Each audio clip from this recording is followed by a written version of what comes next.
السلام عليكم ورحمة الله وبركاته. اللهم صل وسلم وبارك على سيدنا محمد وعلى آله وصحبه وسلم.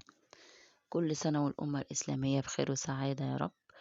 وده كان أول يوم رمضان ليا، وهحضر معاكم الفطار بتاع النهاردة. يعني أحاول إن أنا أجيب لكم برضو الملخص. هنا كان عندي بطاية بطيبها اهوت بالمية، وحطيت لها التوابل، ورق لوري ورق لوري وقرفة وملح وفلفل أسمر وبصلاية زي ما انتم شايفين كده. هسيبها بقى لما تستوي، واروح بقى احضر الحاجة التانية. معايا هنا البطاطس دي الحباية اللي هي الصغيرة، بقشرها وابدأ ان انا اقورها كده عشان هحشيها لحمة، اللي هي البطاطس المحشية باللحمة. هي لو جربتها ان شاء الله هتعجبكم.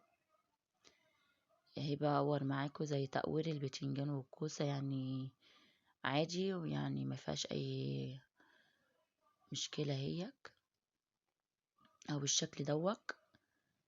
تبدأي بقى ان انت بعد ما تغسليها يبقى تبقى معصقة اللحمة وتحشيها. هنا انا غسلتها اهو بالشكل ده. ابدأ ان انا احمرها بالزيت عشان تديكي القرمشة، ما تبقاش طرية معاكي وبعد ما تستوي. اهي انا هنا اللي طلع من البطاطس بغسله كويس اوي، بحطه بقعر الصينية. هنا هحمر الاول البطاطس بالشكل دوت، واللي طلع معايا حطيته بقعر الصينية وحطيت له شوية توابل. وهنا كنت بعصق اللحمة، حطيت البصل وبحط اللحمة والفلفل الأسمر والملح بالشكل ده. لو حابة ان انت تحطي فلفل، تحبي طماطماية، دي حاجة برضو حسب ذوقك. هنا كانت خلاص البطاطس خلصت معايا متحمرة،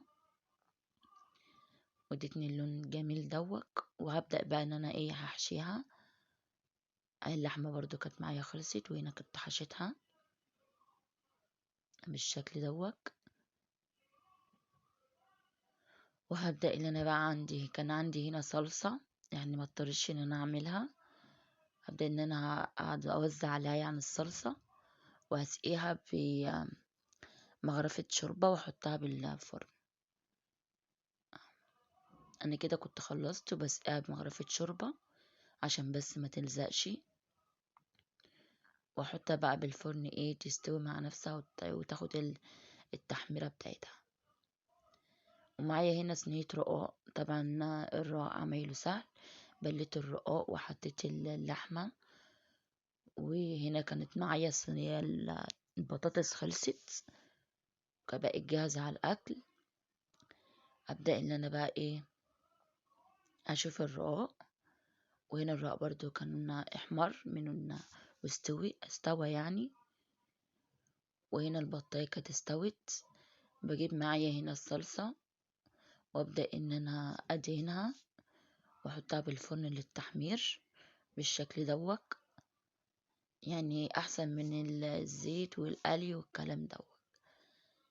وطلعت معايا بالشكل دوت، كان ما شاء الله طعمها ولونها كان جميل. ومعايا هنا الرق برضو كان مورق زي ما انتم شايفين كده، وتحمر ونشف. ده كان خلاصة النهاردة، والسلام عليكم.